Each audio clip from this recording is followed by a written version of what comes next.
So in the last video में हमने arithmetic mean की अपनी एग्जाम्पल कंप्लीट करी थी 2.3। आज हम करेंगे एग्जाम्पल 2.4। ठीक है, क्या बोलती है एग्जाम्पल पहले देखेंगे।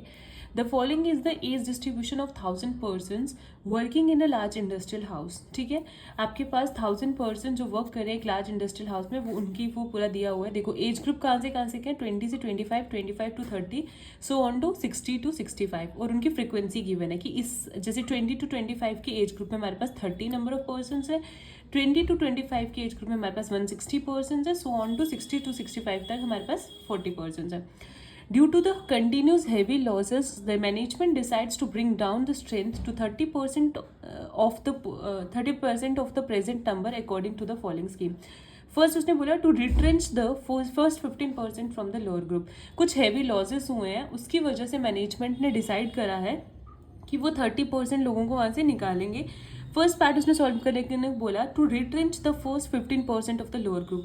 जो भी आपके पास लोअर ग्रुप है, मतलब जो स्टार्टिंग वाले ग्रुप है, उसमें से फर्स्ट 15% आपको निकालने हैं। 15% जॉब से रिट्रेंच करने हैं, मतलब निकालना है जॉब से।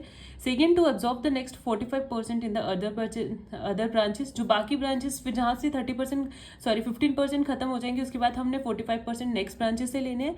एंड टू मेक, थर्ड में बोले to make 10% from the highest age group retire permanently if necessary. और जो हायर एज ग्रुप होंगे, हायर कौन से होंगे, जो बच जाएंगे, जो लास्ट में होंगे, उनमें से आपको कितने को निकाल देना है, मतलब 10% उसमें से आपको रिटायर्ड मतलब परमानेंटली उनको निकाल देना है।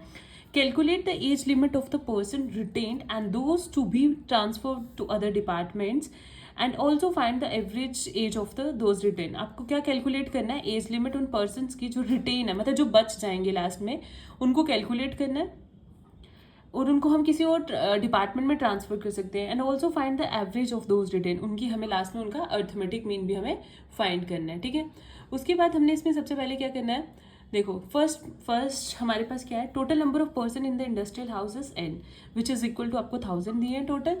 उसके बाद आपके पास कितने दिए हैं, 1000 के बाद आपको क्या करना है, according to the conditions of the problem, हाँ according to the conditions of the problem, first में आपको निकालना है 15% को। तो the number of person to be retrenched from the lower group 15। पहले आप 1000 का 15% निकालो। किसी भी नंबर का 15% निकालना हो तो क्या करते हैं, 15% ऑफ दिस जो भी दैट नंबर आपके पास होगा। ठीक है, 15% ऑफ n का निकालना है ना, क्योंकि टोटल 1000 है आपके पास, तो कुछ नहीं करना है, 50 डिवाइड बाय 100%, का नीचे 100 लग जाता है डिवाइड में, इनटू n कितना आपके पास 1000। ऐसे निकालते हैं, किसी भी नंबर का हमने कितने भी परसेंट निकालना हो तो हमेशा हम ऐसे निकालते हैं। ठीक है, विच इज इक्वल टू, इसको सॉल्व करोगे तो आपके पास 150 आ जाएगा। सामने दिख रहे 20 कैंसिल्स, 15 इंटू 10 करोगे that is 150। Clear, it means आपको लोअर ग्रुप में से 150 पर्सन को रिट्रेंच करना है। तो अब आप देखो, फर्स्ट एज ग्रुप को लेके चलते हैं, उसमें 30 है, इसका मतलब 150 चाहिए, तो इसमें तो सिर्फ 30 है। फिर सेकेंड एज ग्रुप भी लेंगे, उसमें 160 है। अगर आपने 30 फर्स्ट एज ग्रुप में से ले लिए तो 150 में पीछे कितने बचे आपके पास, 120। तो 160 में से आपने सिर्फ 120 को चूज करना है। ठीक है, देखो कैसे करें, 30 of this will be from the first group 20 to 25। 30 लोग कहाँ से आ जाएंगे, 20 टू 25 एज ग्रुप में से। एंड द रिमेनिंग, अब 150 चाहिए ना, 150 में से 30 हमें मिल गए, कितने बचे 120 from the next age group which is 25 to 30। तो मतलब दो एज ग्रुप से हमने 15% जो है उनको लोगों को रिट्रेंच कर दिया। ठीक है, जो भी जॉब में थे एम्प्लॉयज। सेकेंड क्या बोला उसने, फर्स्ट क्लियर। सेकेंड बोलते हैं to absorb the next 45% in the other branches, 45% निकालना। अब डेफिनेटली क्या करेंगे, again same, the number of person to be absorbed in other branches which is 45%। 45% किसका निकालेंगे, n का। तो कैसे बोला मैंने आपको निकालने के लिए, 45% ऑफ n निकाला है, मीन्स 45 को 100% का क्या लग जाता है, 100, 1/100 से मल्टीप्लाई कर देते हैं, मीन्स वो डिवाइड में आता है इंटू 1000। n का 1000, 45% हमें 1000 का निकालना था, विच इज 450 आ जाएगा। तो this will belong to the different age group. अब सेकंड ग्रुप में हमारे पास 160 में से हमने 120 माइनस कर दिए थे, तो 120 में से पीछे कितने बचे थे, वहाँ 40। तो 40 तो पहले इसी ग्रुप में से रिमूव करेंगे। This will belong to the different age group. देखो 25 टू 30 में हमारे पास बचे हुए थे ना अभी, तो पहला एज ग्रुप 25 टू 30 ही आ जाएगा, जिसमें 160 में से 120 हमने माइनस कर दिए थे, ऊपर वाले एज ग्रुप में रिट्रेंच कर दिए थे। फिर हमारे पास बचे 40। ठीक है, अब सेकेंड, अब सिर्फ 40 हुए, लेकिन हमें 450 को रिट्रेंच करना है। तो जहां तक देखो 440 यहाँ से आ गए, 210 यहाँ से आ गए, कितने हो गए, 40 यहाँ से आ गया, 210 यहाँ से, 250 हो गए, 250 में 80 और ऐड करो, 250 में 80 और ऐड करेंगे हम तो कितना हो जाएगा हमारे पास, मतलब जितना भी हो जाएगा। फिर उसके बाद हमें 20 और चाहिए, मतलब 450 बनाने के लिए। तो हमने 40 to 45 में से भी 20 ले लिए। जब इसमें से 20 ले लिए तो इसमें भी 125 बच गए, ठीक है। ये हो गया सेकेंड, इसमें से हमने 45% रिट्रेंच कर दी। अब थर्ड बोल रहा है आपके पास क्या करना है, आपने to make the 10% from the highest age group retire permanently. 10% आपको हाईएस्ट एज ग्रुप में से जिनको आपने परमानेंटली रिटायर कर देना है, ठीक है। तो वो कैसे आएगा, देखो the number of person to retire from the highest age group, जैसे 10%, अब 10% निकालना है इनका तो 10% ले लेंगे इनका, तो एन का 10% कितना आ जाएगा 100। अब देखो हायर एज ग्रुप मतलब बैक साइड से चलेंगे, हायर एज ग्रुप 100 तो हमें यही दिख रहा है, 60 + 40 तो मतलब ये दोनों के दोनों हमारे पास रिमूव हो जाएंगे। एज ग्रुप 50 to 60 और 60 to 65 में ये दोनों हमारे पास रिट्रेंच हो गए। लेकिन आगे क्वेश्चन कंप्लीट नहीं हुआ, उसने बोला था calculate the age limit of the persons retain and those to be transfer to the other departments, also find the average age of those retain. अब रिटेन कितने बच के, स्टार्टिंग के एज ग्रुप हमने कितने यूज कर लिए, देखो हमने यहाँ पे कितना यूज करा, यहाँ तक करा था 145 में से हमारे पास अभी 125 बचता है। यहाँ एक ये वाला बच गया, 40 to 45 वाला, 45 to 50 वाला भी बच गया और 50 to 55 वाला भी बच गया। इनका हमें निकालना है अर्थमेटिक मीन, ठीक है। उसने बोला जो रिटेन हुआ उसका अर्थमेटिक मीन भी निकालना।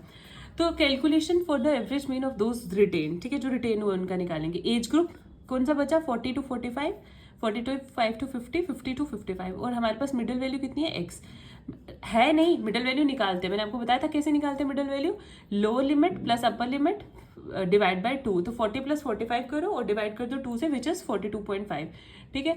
उसके बाद आपके पास आ जाएगी फ्रीक्वेंसी। फ्रीक्वेंसी आपके पास गिवन दी हुई थी, देखो इसकी फ्रीक्वेंसी कितनी थी, इसकी फ्रीक्वेंसी कितनी थी 145, लेकिन 145 को हमने यूज कर लिया पीछे, आपको अगर याद हो तो, इसलिए हमारे पास सिर्फ 125 बचे। इसकी फ्रीक्वेंसी 105 और इसकी फ्रीक्वेंसी आपके पास आ गई 70। आपको अर्थमेटिक मीन का फॉर्मूला पता है, which is equal to X bar, मैंने कल बताया था, मतलब पिछली क्लास में पढ़ाया है। डायरेक्ट यहाँ से समझ नहीं आएगा, जब भी आपको ये पढ़ना है आप बिल्कुल, बहुत ही 10 मिनट्स की वीडियो होगी, लेकिन हर एक वीडियो को जरूर देखना।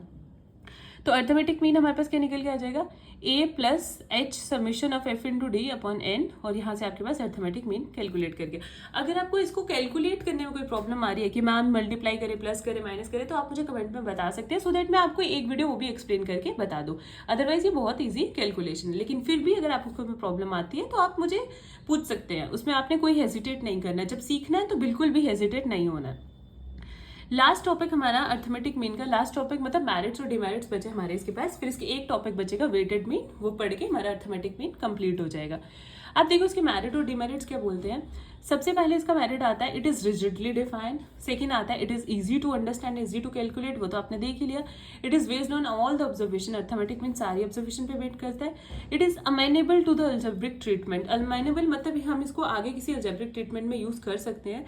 The mean of the composite series in terms of means of the sizes of the component series is given by, composite series का मैंने आपको बता दिया कैसे निकालते हैं। फिफ्थ बोलता है, of all the averages arithmetic mean is affected by the least by the fluctuations of sampling. This property sometime described by saying that arithmetic mean is a stable average. ये ज्यादा इफेक्ट नहीं होता है fluctuation of sampling से, and thus we see that arithmetic mean satisfy all the properties laid down by the professor Yule for an ideal average। ठीक है, सारी properties को सेटिस्फाई करता है। अब इसके डिमेरिट्स हो गए, इसके नुकसान, हमारे डिसएडवांटेजेस क्या है, ठीक है। It can be determined by the inspection nor it can be located graphically. हम इसको इंस्पेक्शन से डिटरमाइन कर सकते हैं, लेकिन हम इसको वो नहीं, इसको ना ही हम इंस्पेक्शन से वो डिटरमाइन कर सकते हैं, ना ही ग्राफिकली लोकेट कर सकते हैं।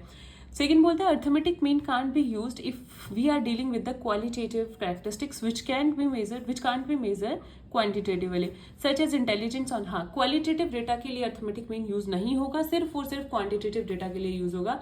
आपको पता होना चाहिए, क्वालिटेटिव डेटा वो होता है जिनको हम मेजर नहीं कर सकते, और क्वांटिटेटिव डेटा वो होता है जिसको हम मेजर कर सकते हैं। Arithmetic mean can't B obtain if a single observation is missing. ठीक है, अगर एक ऑब्जर्वेशन भी मिस हुई तो हम नहीं इसको कैलकुलेट कर पाएंगे। Arithmetic mean is affected very much by the extreme values. Extreme value से बहुत ज्यादा इफेक्ट होगा।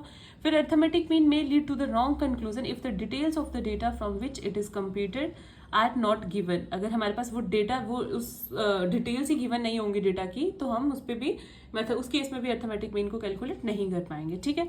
फिर उसके बाद एक और है, मतलब जो जो आपको समझ आप लिख सकते हो, arithmetic mean can not be calculated if the extreme classes are open. हाँ, अगर आपके पास ओपन इंटरवल, ये होता है ओपन इंटरवल, ये होता है क्लोज इंटरवल, 0 to 5 से तक रेंज दी है, ओपन इंटरवल है तो आप यहाँ पे भी कैलकुलेट नहीं कर सकते। ये तो क्लोज इंटरवल, तो आप इसमें कैलकुलेट कर सकते हो, ठीक है। उसके बाद फिर बोलते हैं 7th, in extremely asymmetrical skewed distribution usually arithmetic mean is not suitable measure of location.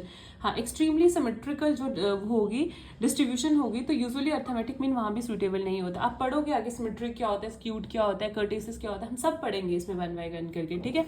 अब आपका अर्थमेटिक मीन में एक ही टॉपिक बचा, विच इज वेटेड मीन, वो हम नेक्स्ट क्लास में कंप्लीट करेंगे, फिर अर्थमेटिक मीन को टॉपिक कंप्लीट कर देंगे। फिर हम अपना next measure of centre tendency का सेकंड मेजर स्टार्ट करेंगे, विच विल बी मीडियन रहेगा आपका, ठीक है। मीन हमने कंप्लीट कर दिया, ठीक है। इसमें कोई डाउट होगा तो please let me know in the comments. Thank you.